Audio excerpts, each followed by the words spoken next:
and this is yet another edition of the HBU Coaches Show Tuesday morning. So we're going to get right down to it. I'm here with head women's basketball coach Rusty Rainbolt. And Coach, you guys are just coming off of a two-game road trip, the last road trip of the regular season for you guys, taking on Ozarks and then UT Dallas. Came away with a little bit of a split there, but you guys are back home now. So just kind of talk to me a little bit about, the overall, morale of the team as far as, we get to finally be back home finishing out the last four games, because the consensus is your players tend to like it better being at home. So what are your thoughts here as you finish out the last two games of the road trip? Well, first of all, I want to encourage everybody to keep watching if you do turn this on, because I know the last couple of weeks Coach Henson's been here, and I'm pretty sure the viewership has been a lot higher when he's on here than when I am. But it's good to be back with you guys, by the way. Yes, sir. Yeah, it was a good weekend. We had a great week of preparation all 3 days last week, Monday, Tuesday, and Wednesday, and then went up to Arkansas and didn't really play that well. It's weird how that happens at times. We guarded them okay and had some good efforts individually by some people, but overall just definitely didn't shoot the ball well and didn't play well in some other areas. And so kind of interesting how that happened. But after the game we talked, and the morale was good and the excitement was good. And it's always good to get a win. And then went to Dallas and had a great day of practice on Friday, and the spirits were high and the excitement was up, and went to Dallas and again just found us on a day where we could not score, and had some players that usually do a lot of scoring for us that just couldn't put the ball in the hole, and for whatever reason. And Dallas played really, really well. They play hard as they always do, and just a wonderful program in terms of the competitive nature of the basketball that they bring. And so it was good for us to have to fight for 40 minutes at the end of for most of the fourth quarter. We played a lot of the younger kids and wanted them to get some experience, and they did a good job, but came up short. But, that's basketball, that's life, that's athletics, and nobody wants to lose. Dallas didn't want to lose, we don't want to lose, everybody playing doesn't want to lose, but ultimately, it's really, you go and you take a test, and if you pass it, then you get to move forward, and if you fail it, you restudy and you retake the test. And I think we learned a lot about ourselves, in a lot of ways, and that's a good thing. It's not the end of the world to lose a game, and it's not the end of the world to finish second or third. Everybody wants to be first, but what these girls do and the way they do it is absolutely amazing, and I told the girls in the locker room after the game, like, I would rather lose with our group of girls than win with other girls that could help us win, but that are not the best people, or not going to honor the Lord and represent God, ETBU, their families, my family, this program the way that they need to. And so, it was a good road trip in a lot of ways, but if you just gauge it by the scoreboard, you're going to always be disappointed, or you're going to be disappointed a lot of the time, and we just don't want to do that. So we are excited about where we're at as a team. We'd like the shots to start falling, but I told our team, the moment somebody catches us on a night where we're making shots, they don't have a chance, because we're pretty good defensively and have great team chemistry. So it's fun, but this week is going to be fun. It is going to be great to be back home. We do love playing in front of in our gym, in our locker room, in front of our fans, because they're amazing. The band's amazing. I love the band, and so the Palm Squad and the cheerleaders. It's a cool atmosphere to play in. So we're excited.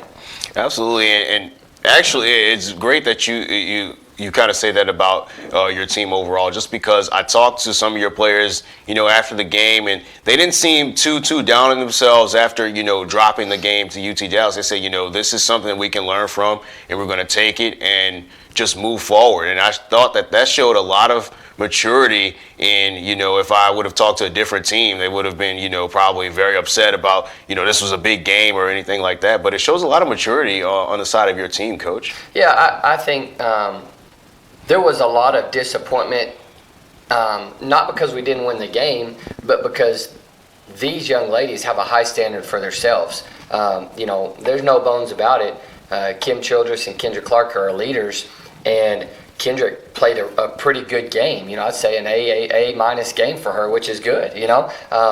Kim did not play well, and she knows that, and she was the first to, talk to me about it, and, she sent me a long text later that night upset about sorry how she played, and she's got to block out better, and she's got to be more aggressive, and, that's the cool thing is we're never going to judge ourselves and create an identity based on what the scoreboard says, because you can score more points than the other team on the scoreboard and still not have performed up to an honorable way or the best of your ability. But conversely, we can lose on the scoreboard, and if we've given it everything we've got and we've prepared and we've gone through our process, well, then you take tests to learn where you're at. And that's what that was is, we had a great week of preparation, so there's no excuses and no regrets. We just didn't get it done that night. But the cool thing is after the game, Mallory Stevens, who is ultra competitive, being disappointed that she couldn't help us win, but saying, we got this, we can do this.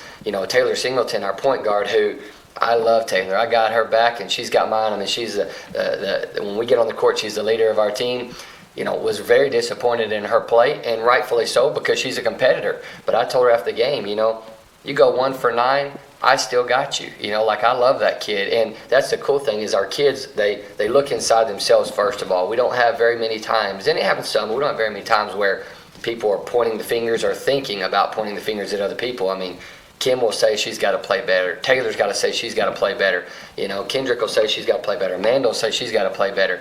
So I've got to coach better. I told them that, I thought we had a great week. They thought we had a great week, but we didn't perform the way we needed to. Ultimately, that falls back on me, and so I've got to be better. But we're never going to let this game just wreck us and define us of who we are. And I think that's the thing it's sad at times that parents and fans and players and coaches, you can get so ingrained in that you lose sight of the fact that this is why we're doing it. It's supposed to be a thankfulness out of the blessings that God's given us. So, but like you said, we have an amazing group of girls with maturity, but it's okay to want to be champions too.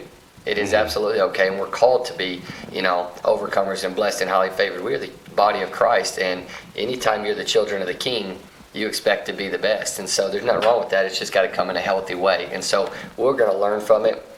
The players have worked really hard over the last day and a half of film study for the week and preparation and relationships. And so we're back in the car moving in the right direction.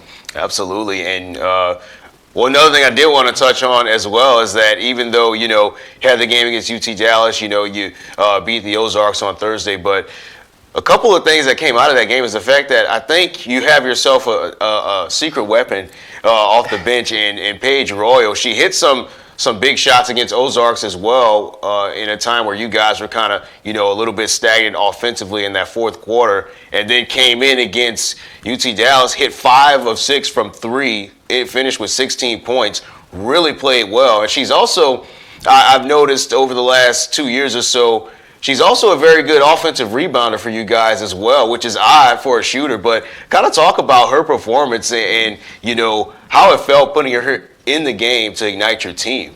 Well, when I got hired 3 years ago, Paige was the first kid that I called.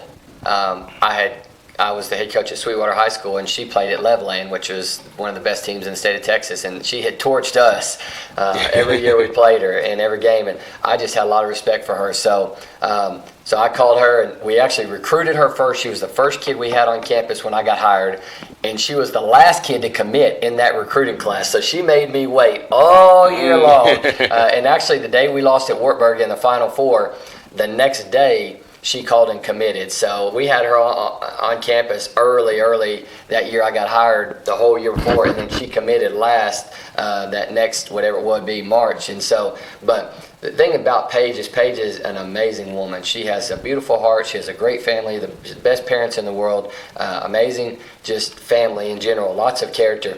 Paige is a fantastic shooter, as everybody knows.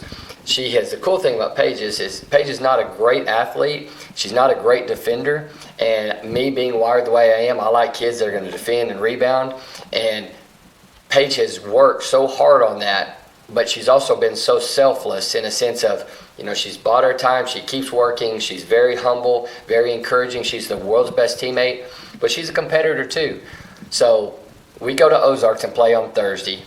And, she plays well, but after the game, I'm sitting up there, turning my mindset to Dallas. And people maybe think I'm crazy, but I'm just going to tell it like it is. I'm sitting up there thinking about the game for Dallas, and I have this overwhelming thought that comes into my heart, and my spirit says, you're going to need to play Paige on Saturday because you're going to need to score. Well, Dallas is a great defensive team. They rebound like crazy. They're super aggressive. They've got the best player, probably one of the best top 5 players in the nation, in Rainbolt Hughes, and everything about beating Dallas is defense and rebounding. Well, Paige doesn't really fit that. Like, she's not an elite defender, and she's a good offensive rebounder, gives that good effort, but she hasn't been a great defensive blockout rebounder. Anyway, so I'm sitting there, I'm thinking, that's a weird thought because, Paige isn't usually in the rotation, doesn't play a lot of minutes for us typically, but so it just keeps coming to my spirit. And I know it's like the Lord speaking to me through the Holy Spirit. This is what's needed.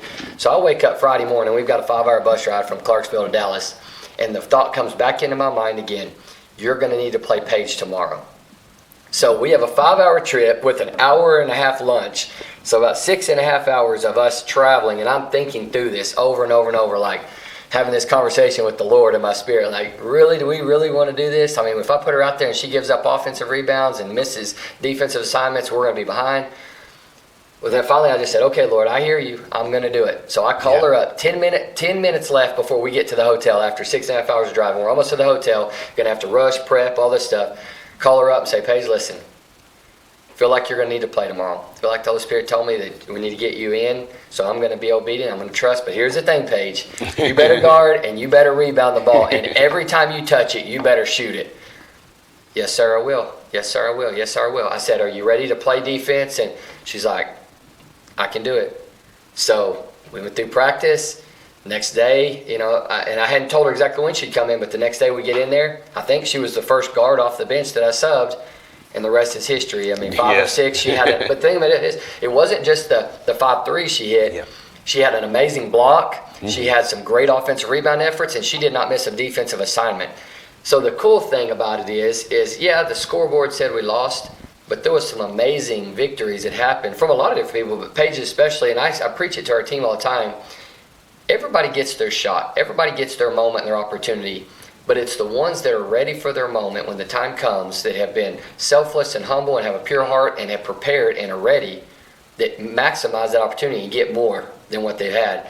And I've had a lot of kids over the years, 17 years of coaching, that when their moment came, they had been so discouraged or shut it down or quit putting good seed in the ground that when the moment came, they just weren't ready to bear good fruit. Well, Paige, selfless, encouraging. She's the world's best teammate. She's a brilliant mind, basketball-wise, brilliant person. Tell her her moment's coming, she's ready, and she capitalizes on it, and she'll keep getting more minutes, and she's going to be a big part of our team moving forward. So I just think it's an amazing testament to her family, and it's a cool story for all of us just to keep going in faith, keep having a pure heart, and be ready for your moment, That is amazing, Coach. And love hearing things like that from your players. And I was just saying, just watching the game on Saturday, and I'm just like, man, like this could definitely be the turning point for her as well. Well, my wife said it after the game driving home. She said, Rusty, it's a good thing you played Paige, because if you didn't, we'd have got beat by 25 or 30. And I said, that's exactly right. But, the cool thing is it was just a prompting of the Holy Spirit, and then I just had to be obedient, and that's what comes of it. And so, the scoreboard says one thing, but anytime as believers that we can listen and surrender and be obedient, and the Holy Spirit wants to speak to us in every area of our life. We did not win the game, but there was still victory to be had, because as believers, our goal and our job is just to walk in obedience, and so that's cool. And people say, well, if the Holy Spirit speaks to you, you're supposed to win the game. That's beside the point. It's just us being obedient to Him. So I thought it was a really cool experience, again, just to hear, and for me to walk out on that ledge and say, okay, somebody that never really even plays, I'm going to put her out there and let her go, and then her to be ready for the moment, our team to support her. I mean, the girls were so happy for Paige, so just a cool experience, and we're thankful. Yes, sir. And you guys are going to have